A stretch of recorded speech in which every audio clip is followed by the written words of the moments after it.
সময়টা 12:45। মাথার উপর কাঠফাটা রোদ, ভ্যাপসা গরমে অতিষ্ঠ জনপদ, খাকা তপ্ত রোদে ব্যস্ত জননগরী। তারপরেও সবাই যার যার রুটিন অনুযায়ী নিজের কর্মসূচি ব্যস্ত। ভ্যাপসা গরমটাও যেন এতটুকু কারো কাজে ব্যাঘাত ঘটাতে পারছে না।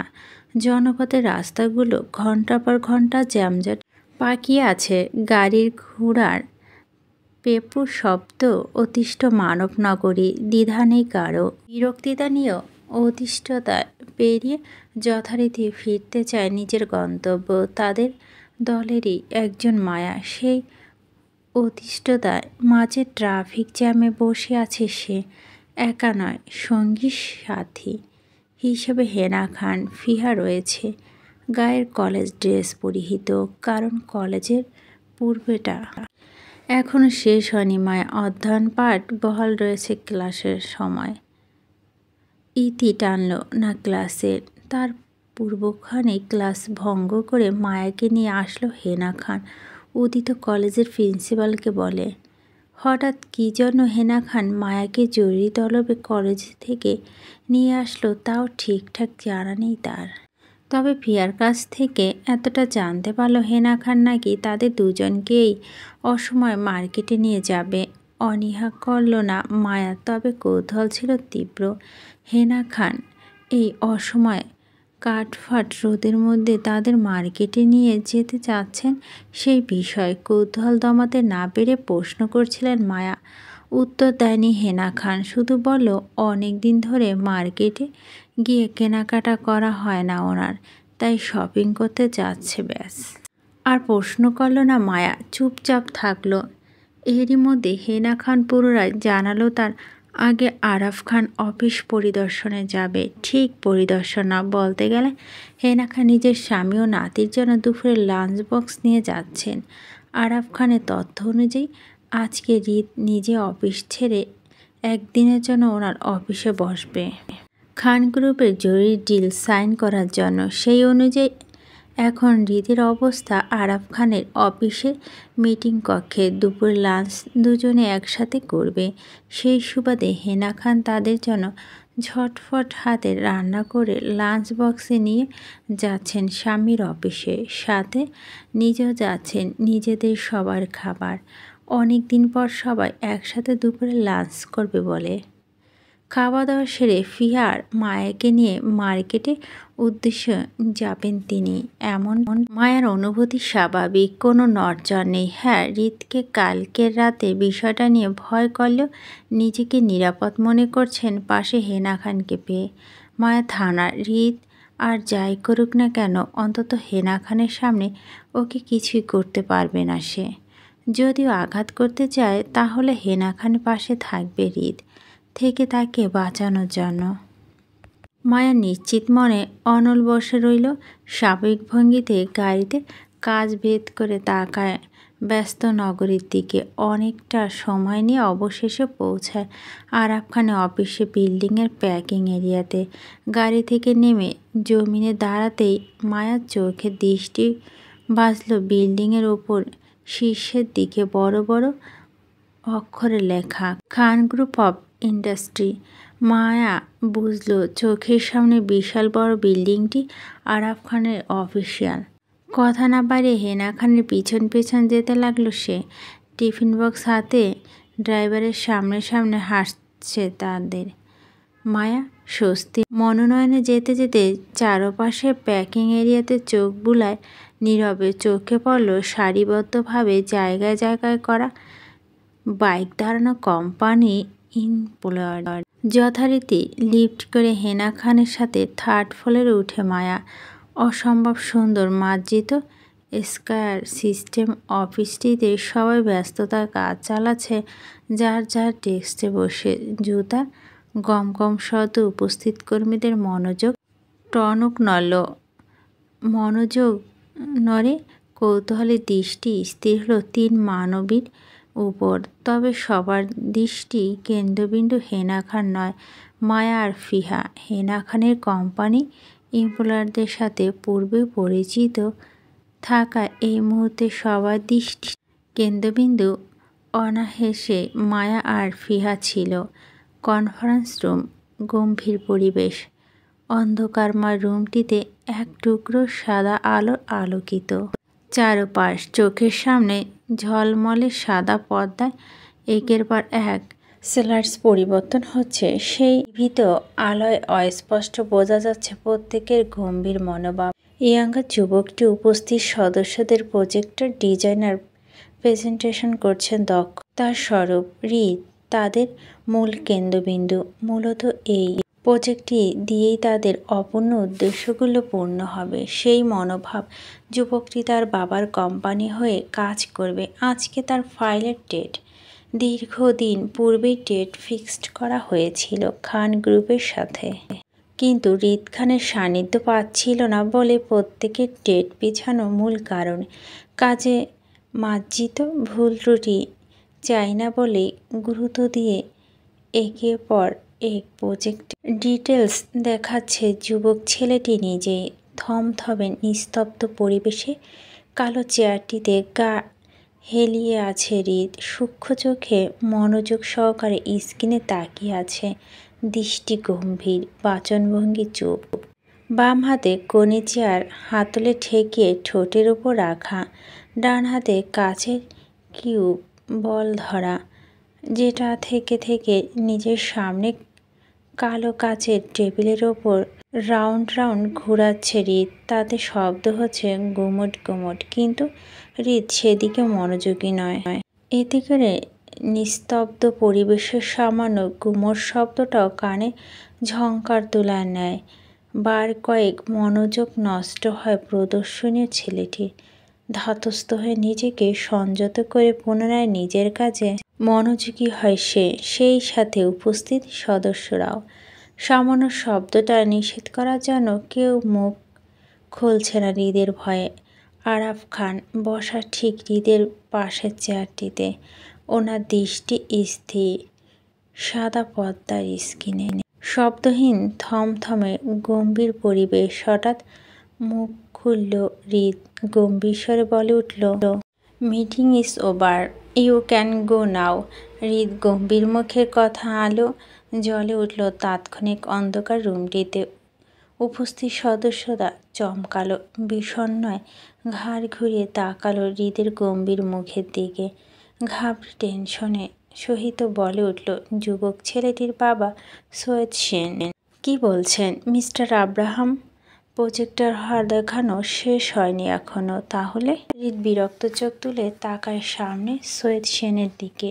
তার করা প্রশ্নটি পছন্দ হয়নি হৃদের। গম্ভীর মুখে হৃদ কিছু আওড়াবে তার আগে বেখালি চোখ পড়ল সামনে দেয়ালে স্বচ্ছ কাজ বেদ করা বাইরে। সাদা কলেজ ড্রেস পরিহিত মায়া দুহাতে চকলেটের ঝুড়ি বুকের সাথে ঝাপটে ধরে হৃদের অফিসের ক্যাবিন থেকে বের হচ্ছে সে। দেখে বোঝা যাচ্ছে চকলেটের ঝুড়ি ভারে হাঁটতে কষ্ট হচ্ছে মায়ার। বেতাল হাঁটার সাথে গাল ফুলি মুখ ভর্তি চকলেট চাবাচ্ছে সে। হৃদ যেন চমকালো মায়াকে এই মুহূর্তে কলেজে নয় বরং অফিসের মহলে দেখে। দ্রুতার সঙ্গে হাত ঘড়িকে দেখে নিয়ে তীক্ষ্ণ দৃষ্টিতে পুনরায় তাকায় মায়ার দিকে। হৃদ ভাবে মেয়েটি কি পাগলামো করতে করতে অফিস অবধি চলে আসলো একা একা? এমনটা তো হওয়ার কথা নয়। মেয়েটা চাইলো তো কোথাও একা বের হতে পারে না কথা না।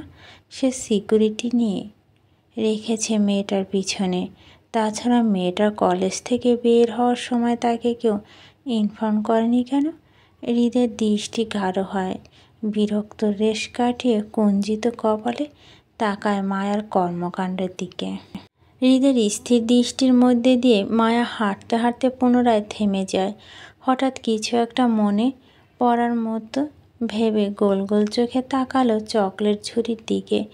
স্থির দৃষ্টিতে কয়েক সেকেন্ড তাকিয়ে থেকে উল্টো ঘুরে হাঁটা ধরে পুনরায় হৃদের ক্যাবিনের দিকে।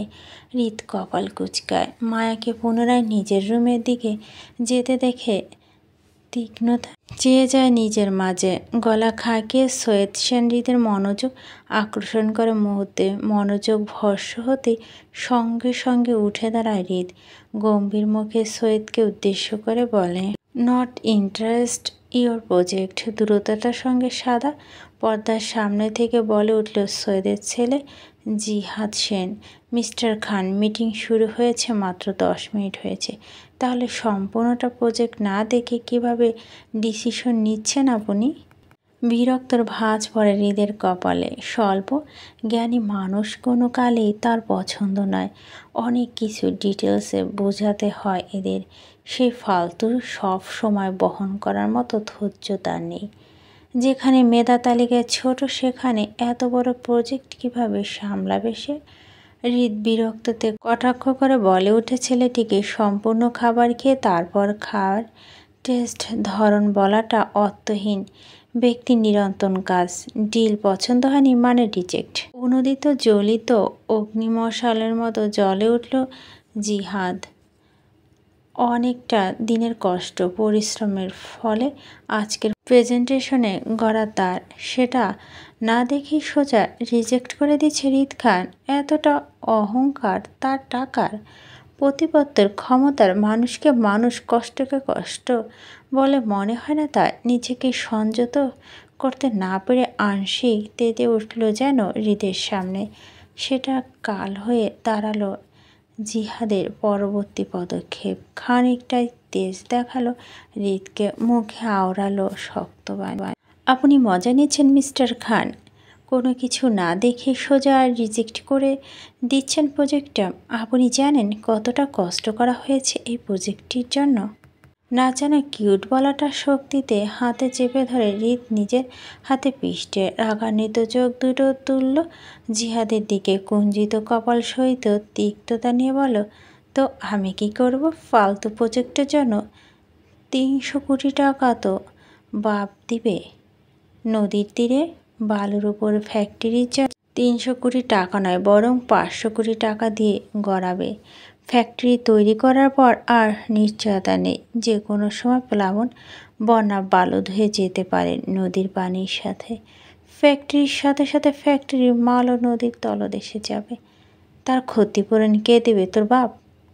তোর 14 গোষ্ঠী প্রজেক্টটি বিক্রি করেও আমার অর্থ 1000 কোটি টাকা শোধ উঠবে না। তোর কি মনে হয় আমি গাছ কেটে ক্ষমতায় আসনে বসে আছি? কিচ্ছু বুঝিস পলিটিক্সের? তোর আমার কোম্পানির সাথে ডিল নয়, বরং আমার সাথে ডিলে থাকতে চাস? তোদের পিছনে একজন গ্যাংস্টার হাত থাকলেও অনায়াসে নিজেকে বাকি ব্যবসাগুলো দেখতে পারবি। পলিটিক্স থেকে শুরু করে দেশের লোকাল গুন্ডা পর্যন্ত তোদের কোনো কাজে বাধা দিবে না আমার নামে। তোদের ডিল নয়, আমার ক্ষমতা চাই, তাই গলা নাচে। নয়তো গলা থাকবে, কিন্তু তেজ দেখানোর জন্য তুই থাকবি না। হৃদকে রেগে যেতে দেখে দ্রুততার সঙ্গে এগিয়ে আসে আরাফ খান। সান্ত্বনা স্বরূপ কিছু বলতে যাবে তার আগে উত্তেজিত ভঙ্গিতে বলে উঠে সৈয়দ, মিস্টার আব্রাহাম প্লিজ আমার ছেলের উপর রাগ করবেন না। আপনি যেমনটা ভাবছেন তেমনটা নয়। আসলে এই প্রজেক্টটি নিয়ে অনেক দিন ধরে পরিশ্রম করেছে, তো তাই আপনার রিজেক্টের সাথে উঁচু গলায় কথা বলে ফেলেছে। প্লিজ আপনি রেগে যাবেন না ওর উপর। আমি ক্ষমা চাচ্ছি ওর হয়ে আপনার কাছে। বাবার কথা শুনলে না জিহাদ? হৃদের বলা প্রত্যেকটা কথা সত্য, তাই বলে দমে গেলে না। হৃদের সম্মোহে পুনরায় একই তেজ দেখিয়ে বলে উঠল হৃদের সামনে, ফালতু সব কারণ দেখাচ্ছেন মিস্টার খান। প্রজেক্ট রিজেক্ট করা যথাযথ কারণ নয় এটা। নদীর কাছে থাকলেও যে বন্যা হবে এমনটা নয়। আমি বলেছি বন্যা হবে না, তখন আপনি কি এক্সকিউজ দেখাবেন প্রজেক্টে সাইন করাতে? অন্যথায় আপনার ক্ষমতা যদি আমার ব্যবসা করতে পারি তাহলে ক্ষতি কিসের? আপনার সাথে ডিলে তো আছি আমরা। হৃদের রাগান্বিত দৃষ্টি মুহূর্তে শান্ত হয়। আস্তে করে নিজের হাতে কিউটটা টেবিলের ওপর রেখে টেনে নিজের গায়ে শার্ট ঠিক করতে শান্ত কণ্ঠে বলে, তোর সাহসে তারিফ করতে হবে। আমার সাহায্য চাই, আবার আমাকে তেজ দেখাস? আচ্ছা চল, তোর ডিল ডান। সাইন করলাম তোর প্রজেক্টে। তার আগে ছোট একটা কাজ করবি।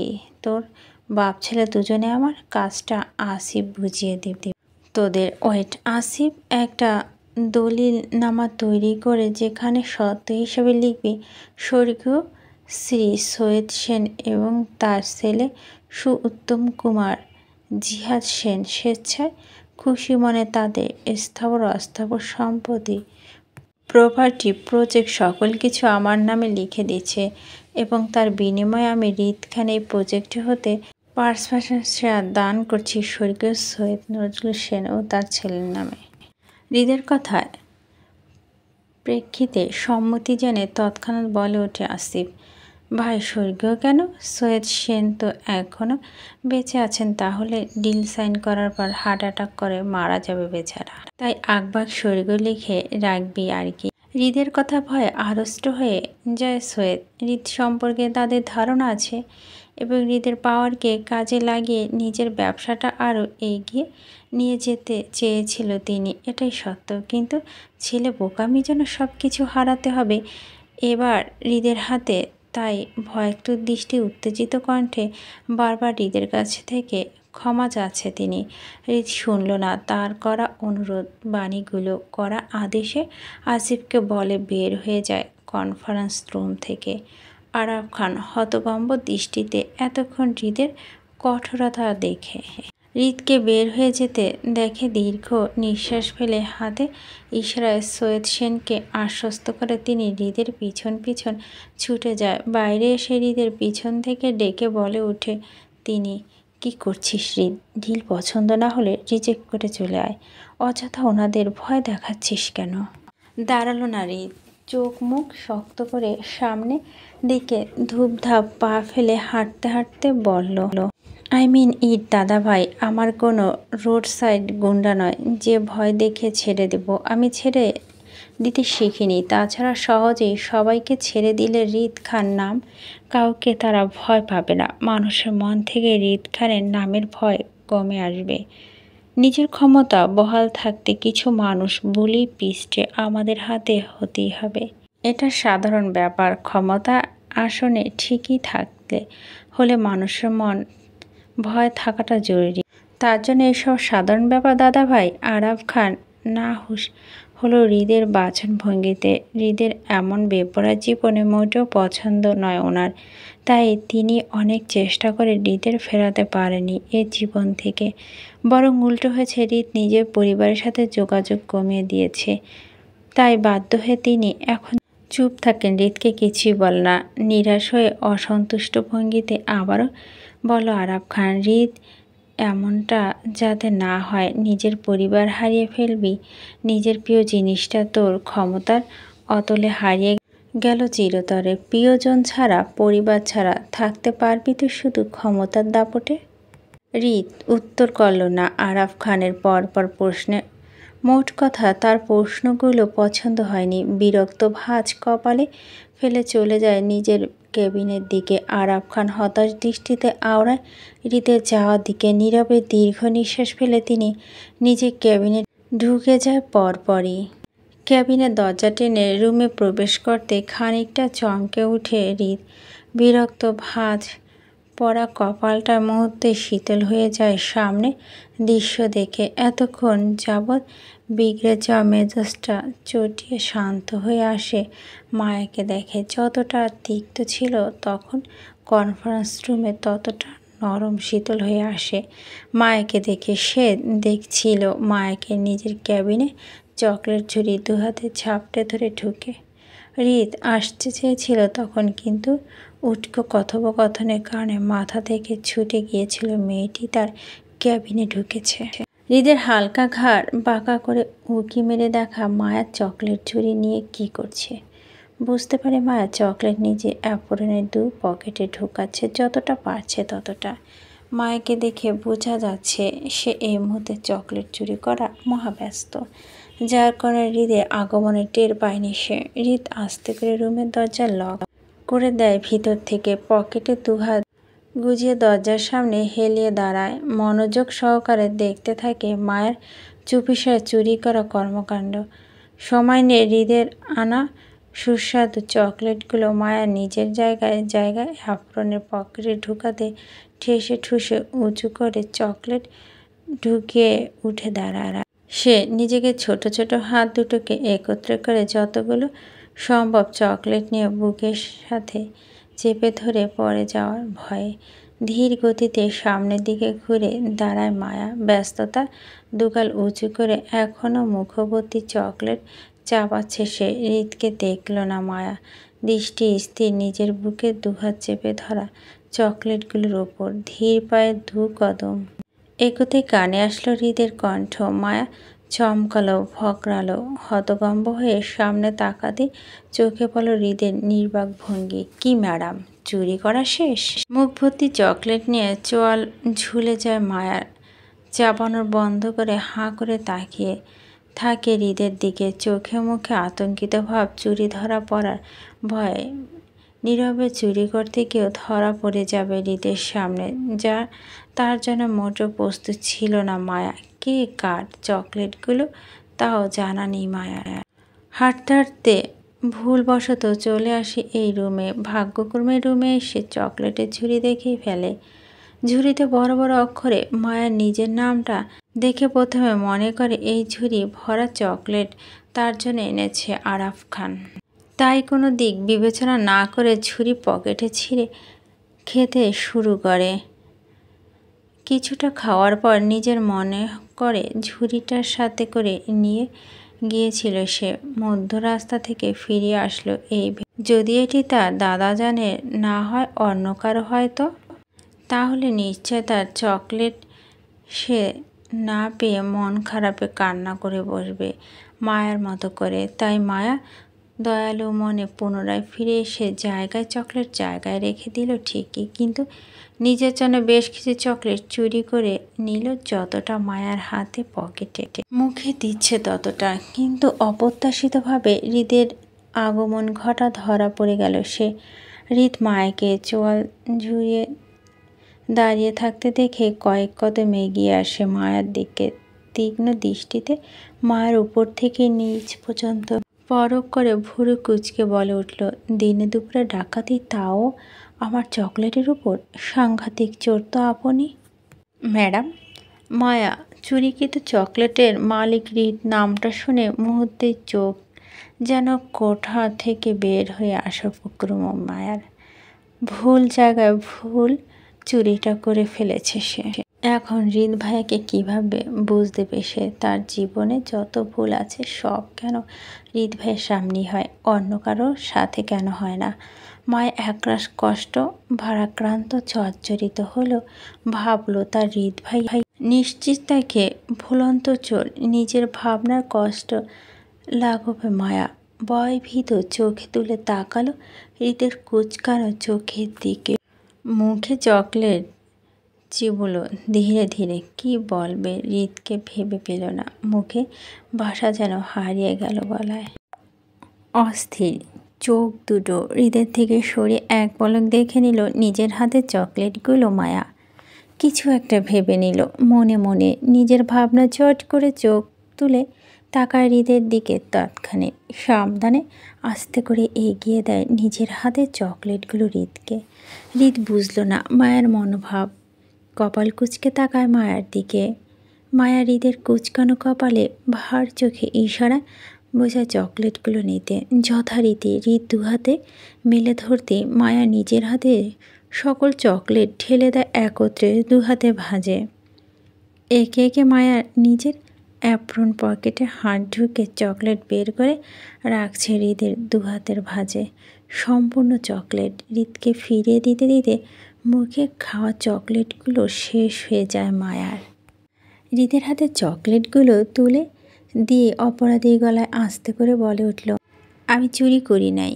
কপাল কুঁচকে এক পলক চকলেটগুলো দেখে নিল হৃদ। মায়াকে উদ্দেশ্য করে বলে, প্রবাদটি এমন হয়ে গেল না যে চোর বলছে আমি রাতে চুরি করব না, আপনি দরজা জানালা খুলে ঘুমান। মায়া হাঁসফাঁস করল।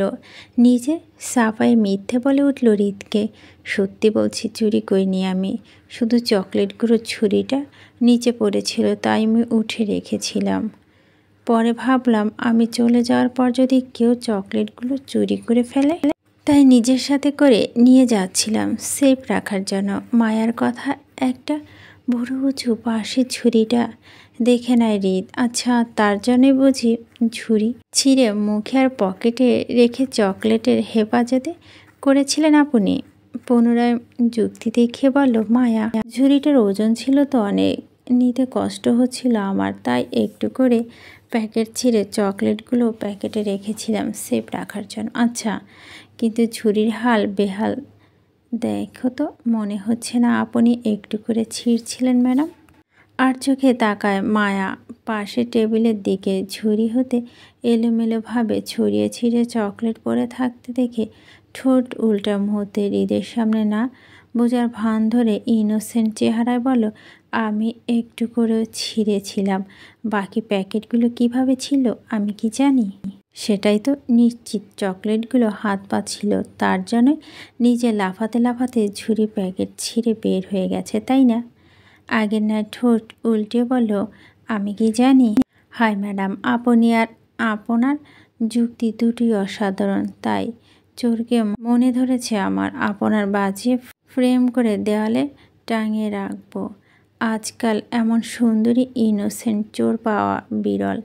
আমি পাইছি, তাই হাতছাড়া করা যাবে না মোটেও। আতঙ্কিত চোখ মেলে তাকায় মায়া। ভয়ে জড়সড় হয়ে দাঁড়ায় হৃদের সামনে। নিজেকে বাঁচানোর জন্য পুনরায় যুক্তি দেখিয়ে বলল মায়া, আমি কি ইচ্ছে করে চুরি করতে চাইনি তো? চকলেট ঝুড়ি আমার নাম ছিল, তাই নিজের মনে করে নিয়েছি। বিশ্বাস না করলে আপনি দেখুন, চকলেট ঝুড়িতে আমার নাম লেখা দেখুন। ঝুড়িটা দেখে হৃদ স্বীকার উক্তিতে বলে, জি, ওটা আমার শ্বশুরের মেয়ের নাম। মায়া ভয় বাড়ল, বুঝতে পারল ভুল জায়গায় ভুল চুরিটা করে ফেলেছে সে। এখন হৃদ ভাইয়া থাপ্পড়ও খেতে হবে ফিরিতে। হৃদের শক্ত হাতের থাপ্পড়গুলো মনে করতেই উত্তেজিত ভঙ্গিতে চট করে নিজের দুগাল ঢেকে নেয় দুহাতে বাঁচার জন্য। হৃদের সামনে থমথমে ভঙ্গিতে দাঁড়িয়ে নিজেকে বাঁচানোর জন্য পুনরায় যুক্তি দেখিয়ে অপরাধী গলায় হৃদকে বলে উঠে, নামে নামে জমে টানে দাদি বলে, তাই নামে নামে জমে টানতে পারলে নামে নামে চকলেট টানে ভাইয়া। আপনার গার্লফ্রেন্ডের নামের সাথে আমার নাম মিলে আছে, তাই আমিও এই চকলেটের ভাগ অর্ধেক পাই ভাইয়া। মায়া মুখের পরপর ভাইয়া ডাকটা পছন্দ হলো না হৃদের। বিরক্ত বাড়ে, সেই সাথে বাড়ে রাগও। নিষেধ করার পরও মেয়েটি আর বাড়িয়ে ভাইয়া ডাকটা মোটেও পছন্দ হয় না তার। তাই তপ্ত মেজাজ দেখিয়ে মায়াকে বলে উঠকে তাৎক্ষণিক হৃদ, এই মেয়ে, বারবার ভাইয়া ডাকবা না। তোমার কোনো ভাইয়া ঠাইয়া হয় না, আমি সম্পর্কের সূত্রে স্বামী ডাকবা, নয়তো না। হৃদের রাগান্বিত কথায় চুপসে যায় মায়া। কোনো রূপ বাক্য না ব্যয় নীরবে মায়া দুলিয়ে সম্মতি জানায় হৃদকে। মায়ের সম্মতি বুঝে মুহূর্তে শান্ত হয় হৃদ, কিন্তু মায়ের পূর্বে কথার রেস্ট টেনে পুনরায় বলে ওঠে, বুঝিয়েন কিন্তু ম্যাডাম, চকলেটের অর্ধেক ভাগ নেওয়ার মানে আমার গার্লফ্রেন্ডের অর্ধেক ভাগ নেওয়া, মানে আমার গার্লফ্রেন্ডের অর্ধেক অধিকার। এখন আমার গার্লফ্রেন্ড আমার সাথে যা করে আপনিও কিন্তু তাই করবেন আমার সাথে। না করা যাবে না কিন্তু। কি পারবেন তো করতে? মায়া হৃদের কথা অর্থ বুঝলো কি বুঝলো না তার ধারণা নেই হৃদের। তারপরও মায়া নিজের মাথা নাড়িয়ে সম্মতি জানায় হৃদকে, অর্থাৎ সে পারবে। হৃদ বাঁকা হাসে। মূলত চকলেটগুলো হৃদ মায়ার জন্য আনিয়েছিল। সকালে মায়া চকলেট খাওয়ার জন্য বায়না করছিল হেনা খানের কাছে। হৃদ শুনেছিল সেটা। চকলেটগুলো এমনিতে হৃদ ওখানে বাসা পাঠানো আসিফকে দিয়ে মায়ার কাছে, কিন্তু তার আগে মায়া নিজেই চকলেট অবধি পৌঁছে গেছে।